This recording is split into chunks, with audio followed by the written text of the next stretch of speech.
Hello guys, this is Janet calling from Traveling with Autism, and we are here to do the story on the payphone. Yes, this is a payphone. We walked into the Lodges and Banquets Hotel in St. Louis, Missouri, and saw this and thought that it was quite interesting and amazing because we haven't seen one. I haven't personally seen one since I was probably my early 20s. So we decided we would do a little story on the payphone. The telephone was originally invented in 1876, credited to Alexander Graham Bell. However, there is a story, according to the Library of Congress, that it was actually invented by an Italian man. However, Bell was the first one to get his caveat or his patent into the patent office and get it under his name. So 1876, the first telephone. So then going into into the history of it, telephones were originally used just by the wealthy or public officials because those were the only ones who could really afford to have them put in their homes or in their offices. However, by the late 1800s,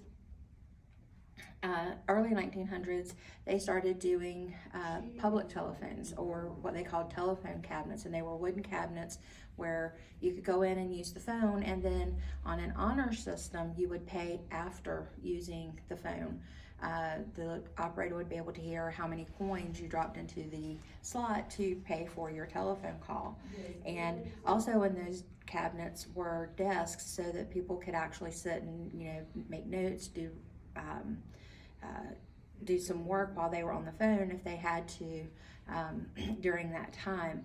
I remember watching old movies and seeing these old, what they called the telephone cabinets, and seeing reporters sitting at desks and whatnot. One movie I specifically remember is The Pride of the Yankees with Gary Cooper, based on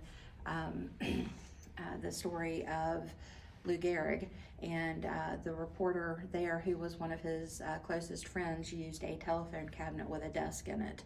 And so after that, payphones became popular. The first pre-payphone was put up in Cincinnati, and then after that, the next they invented the glass door payphones, and then they started popping up all over. First it was Chicago, and then Mobile, Alabama was a starting place where phone companies started doing the prepay phones and to see how they would work. And then by the late during 1980s or whatever, that's all you ever saw. They first started out with being a price of about 2 cents for a phone call. By the time they were starting to be phased out due to the cell phone, phone calls were 25 cents. I remember growing up, Mama would always say, if you're going out, make sure you take a dime, and then it was, make sure you take a quarter, because that's how much a phone call would cost. But eventually payphones were phased out because of the invention of the cell phone. Payphones were used to do cross-country calls and even possibly do overseas calls, and the cell phone came along and pretty much made them obsolete and unnecessary. So if you see a payphone, it's probably not functional like this one we asked. If this one was functional, they just have not taken it out yet. But anyway, that is the story of the payphone and how it came to be and how it got phased out thanks to these wonderful little devices here. So thank you for watching. Please click like or subscribe, and we will talk to you later.